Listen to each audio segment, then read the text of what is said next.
Hey guys, welcome to the space. Here we are. Good morning. Good morning. Thanks, Kev. Good Thanks for morning. joining us at this podcast. We want to hear all about what your company does, but most of all, we want to tell the world you guys again are supporting HangarFest 2025. It's only the second year, so a lot of people hear the word HangarFest. They don't know exactly what it is, but you guys were there last year. Tell me what you experienced, James. Well, good morning. It's Good great morning. to be here. HangarFest 2024 was a fabulous event. It was the inaugural, and we weren't sure what to expect. Certainly, we enjoy being a part of the MacArthur Business Alliance. And so when HangarFest was brought to us, it was something certainly we wanted to sponsor, to be one of the main event sponsors, and it certainly didn't disappoint.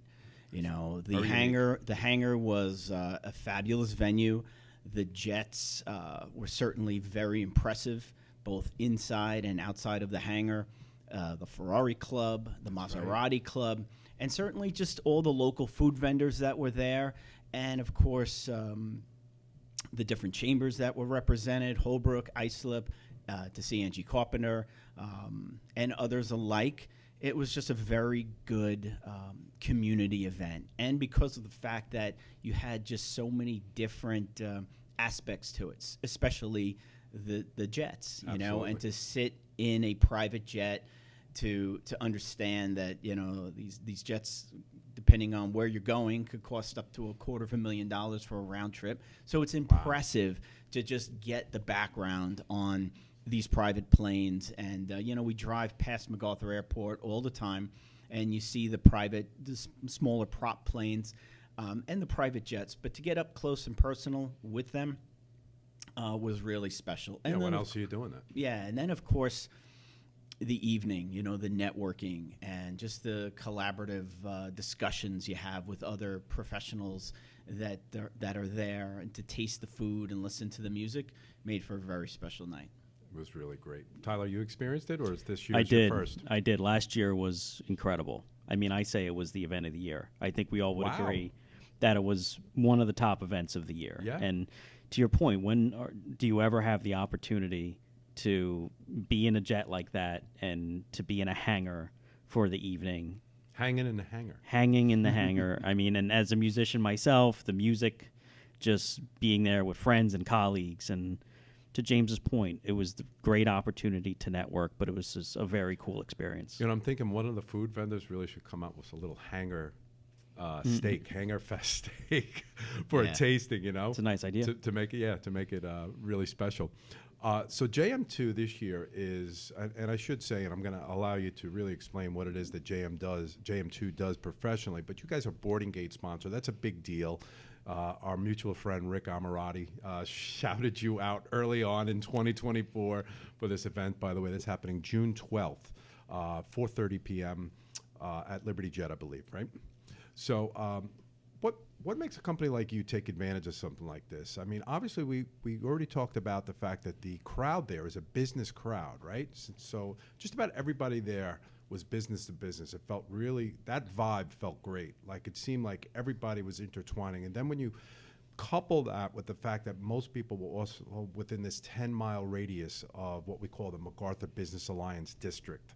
So I wonder if you could speak to that. I know we hear it a lot being within the MacArthur Business Alliance, but I don't think just the general audience understands how many businesses are within that, you know, even a few miles from the airport. So it's really the epicenter of that community and the heart of that community. And it's really a chambers of commerce. And we are, you know, at JM2, we do so much work business to business.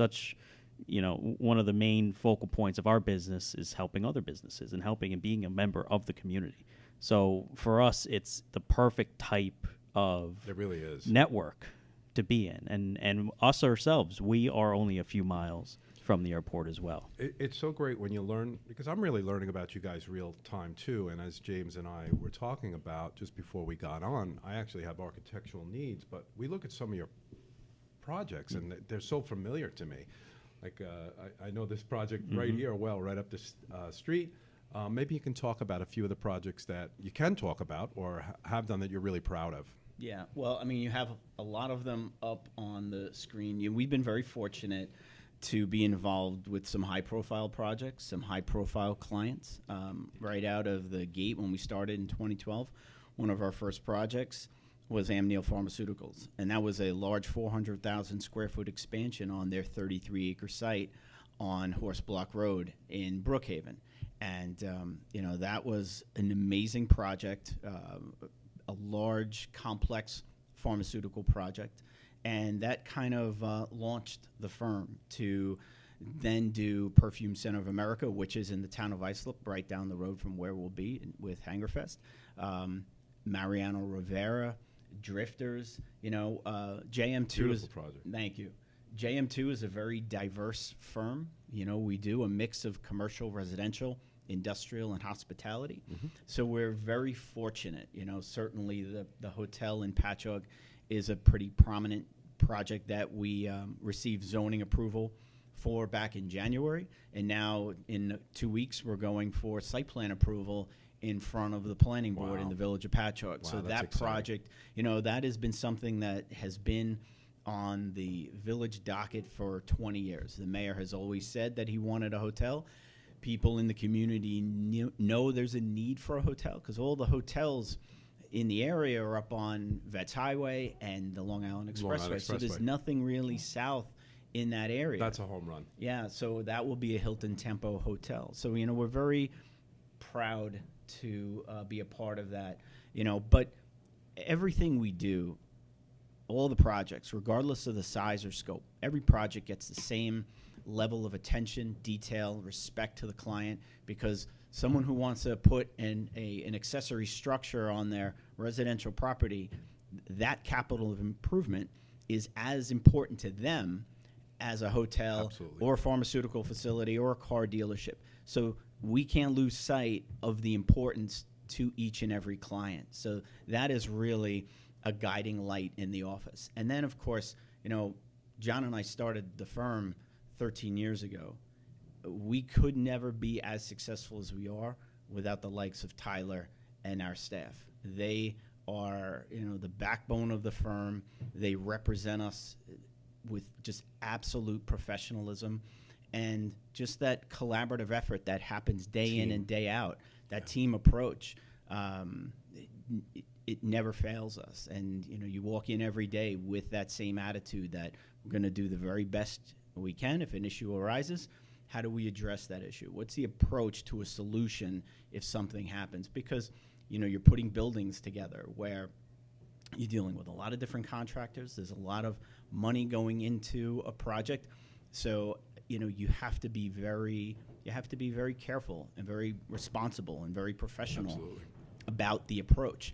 And that mindset has allowed us to get more and more clients who are interested in doing bigger and more complex projects. Amneal Pharmaceutical, that was a job we did in 2012, but now we're more in the bioscience sector of other pharmaceutical companies here on the island. So we have about 4 different companies here and in New Jersey. We're in that bioscience sector. So it's a different type of pharmaceutical manufacturing. It's certainly the future. Of course, of course. Let me ask you, how have architectural standards changed?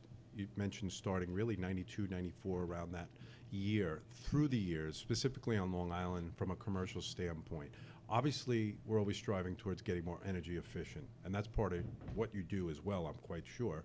But even if you talk about just style, features, what stands out now in 2025 of have to have kind of things, commercially anyway? It's interesting. I think just technically speaking, from a code standpoint, is to what you said, the energy codes. I think that's some of the more relatable, the everyday person may understand if they've done a project. They understand that energy codes are developing faster than any other kind of section of code. And just overall, the building code in the last 10, 11 years have stayed, the essence of the code is the same. It's those items, like I go back to the energy code because builders 15 years ago, they'd put maybe 1 inch of insulation on their roof, and now they're putting 6, 7, 8 inches of insulation on their roof. So they Get that R see factor. that to get that R factor, R value. So those are some of those codes that are changing very rapidly. And I think generally we see those codes happening first in places like California. They're adopting codes first, and we start to adopt them later.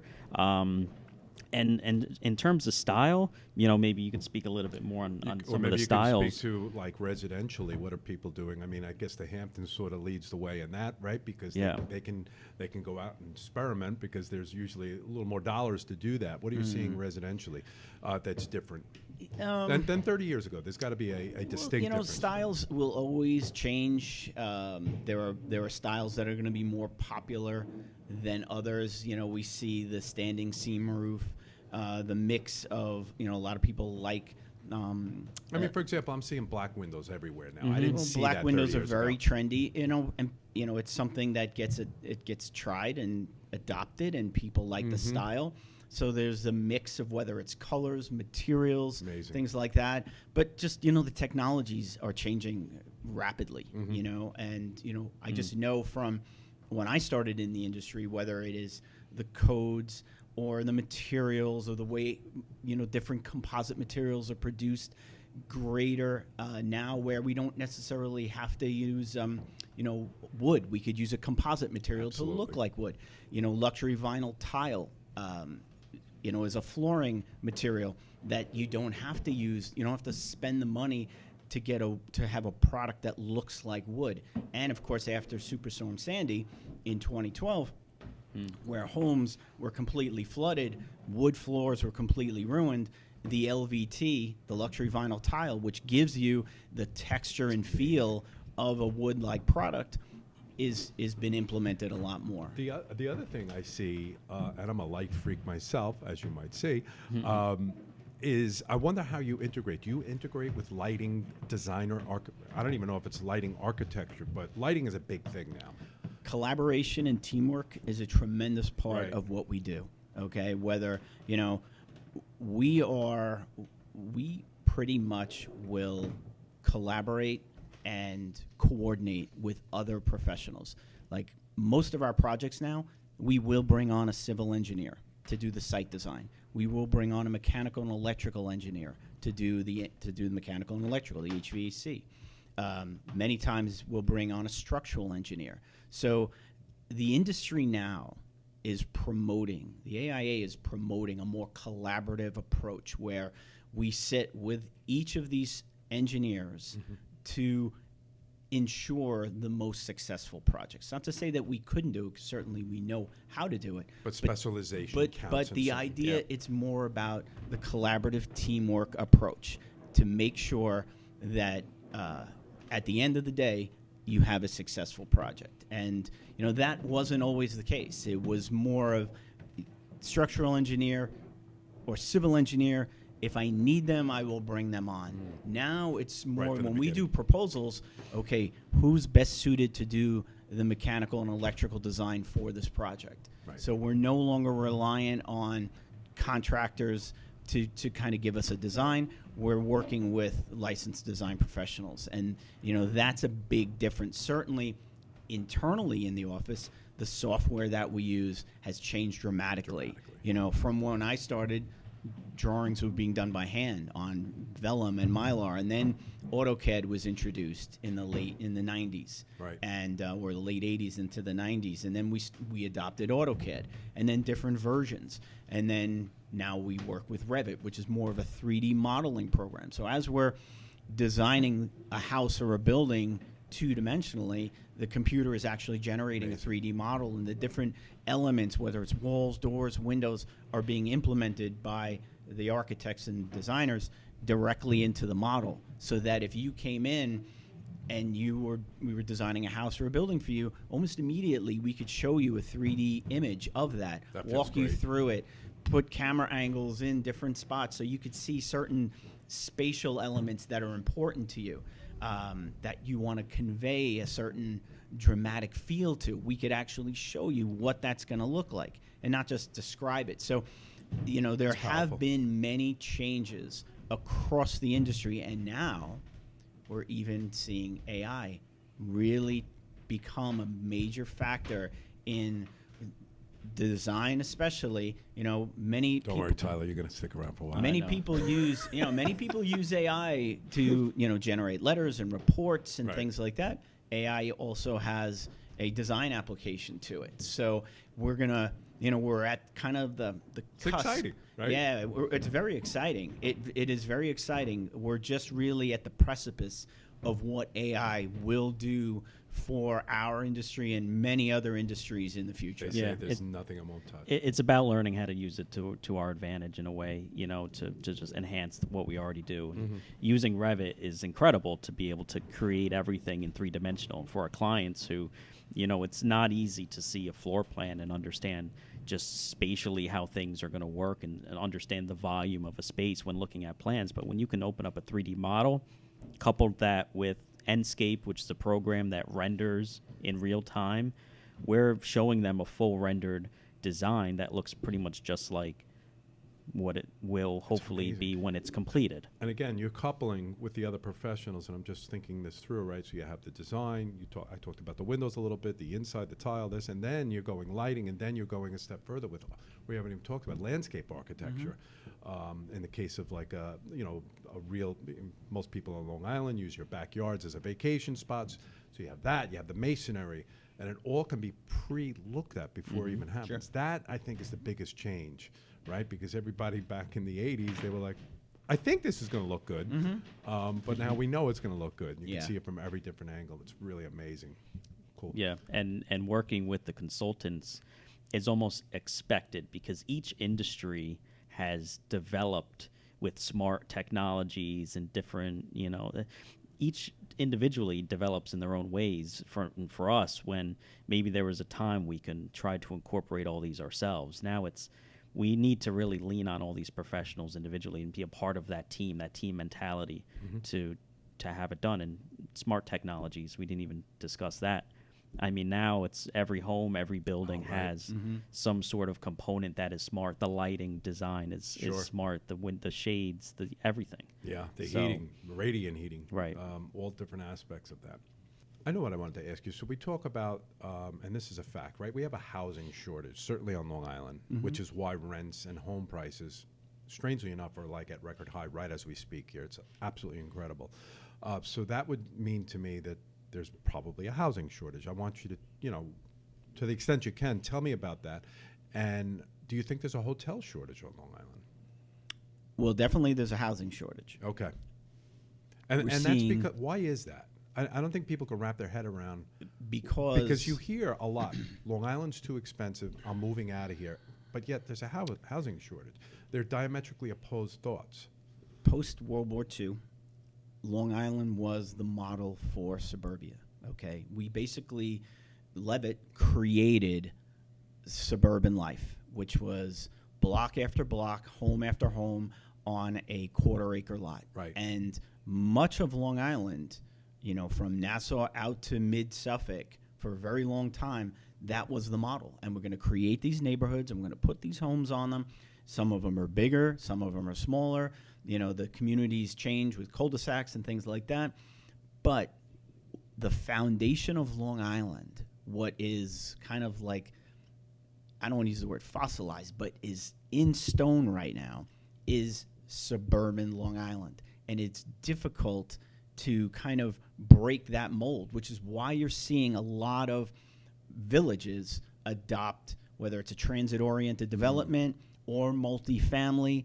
Young millennials right now are more interested in kind of the environment where they could kind of work and play and travel more freely, and they don't want to be necessarily saddled with a larger home. And truthfully, many of these homes now are 40, 50 years old. They require a lot of maintenance and upkeep and things like that. Couple that with the price of homes on the island are very, very expensive. Taxes are very expensive. Currently, interest rates are between 6.5% and 7%. So borrowing money is more difficult. So, just a few years ago, interest rates were 4%. Every time the interest rate goes up 1%, you take 250,000 buyers off the market. Wow. Okay? We went up almost 4%. That brings that number to about 1 million people that are no longer able to afford never heard a those single numbers that way. family home. Right. Right. So we're seeing a significant increase in the development of multifamily homes. Many of our clients Right. who aren't even residential developers are getting into that market to create, a property that has 3 or 4 buildings with maybe 6 or 8 or 10 units in each one, or some other multifamily development. That is something we're seeing tremendous. The hotel, for its location, that's another aspect, that there just aren't enough hotels. And is this why there's sort of a pushback in certain villages or towns to that fourth story? You always hear about that hard to get fourth story approval because They don't want overdevelopment. They're calling that overdevelopment. And I never looked at it that way. I just doesn't turn into Queens necessarily because of especially if you do something cool in the fourth story. We have a project right here where they're looking to put a fourth story in Port Jefferson and make it an active space. Whether it passes or not, I don't know. But be kind of cool to look at the water from the fourth story. You know what I mean? So I just wonder there's why so much such pushback. opportunity. Yeah. With amenity spaces for these multifamily Sure. hotels on the rooftop. That's where everyone wants to be. Even us Everywhere. three, we want to go out. We Right. want to be on the rooftop. Yeah. That's where you want to be. But it's overdevelopment. It's too high. And that's when it's compared to Queens. It's Yeah, you hear that all the overdevelopment and time. height. Physically, you feel that. And density is one thing, but the just physical height of a building, Passing it's like, by. wow, this is too much for this neighborhood. The other aspect you have to think of is the infrastructure there to support a building like that. Does the local fire department have the capacity to handle a building that's 4 or 5 stories? Does their fire apparatus, have that ability to handle that? So that becomes a concern, something we don't really discuss often. Yeah, is first time I've heard the it. ability to fight Service. a fire Yeah. and service this. And we when we were doing the hotel, we did have a meeting with the Village of Patchogue fire chief, and he's not concerned with how it looks or how many bedrooms. He wants to know, how do I get people out safely? Where are your standpipes for fire connection? Where are your exit stairs? Where are the elevators? Things like that. That's what their So concern obviously your is. firm makes that adjustment when necessary to make that more plausible to somebody like and the fire again, chief. what we touch upon with collaboration isn't just with other design professionals, but the village, whether it's the building department, the building inspector, the planning inspector, or in this case, the fire chief. Right. These are things that you don't hear often, but they play a role in the decision for that. And again, they are always concerned about density, traffic, is parking available? Right. In many instances, like we had in the Village of Patchogue, there's just not enough parking ever. So Similar here. Right. so that's always a concern. But those are all the things that go into it. The island right now is trying to it's looking to kind of like redesign itself. And it will. It's trying to kind of break out of that suburbia mold where you have the single family houses and they're still being built, but you see so many more, especially in the villages now, apartments. These little 600-800 square foot apartments. Drive up and down Route 112 and you're seeing them pop up more and more. But it was important that the local village remained in control of that, right? So there was big pushback with some of the state mandated, hey, this is what we want to see from the state. I know that Long Island kind of fought hard against that. They didn't want to see the state of New York dictate what their villages would look like or feel like. Local municipalities are always going to have the jurisdiction, Which is final good. say. Yeah. Even our hotel project had to go in front of the Suffolk County Planning Commission for review. So the Village of Patchogue certainly was on board with it, but they didn't want to render a decision until Suffolk County Planning Commission had an opportunity to also review the project, weigh in on certain comments, and then give their approval, which they ultimately did. So, and now we'll have site plan approval in a couple of weeks. Very cool. Very enlightening. Learned a lot in this session already.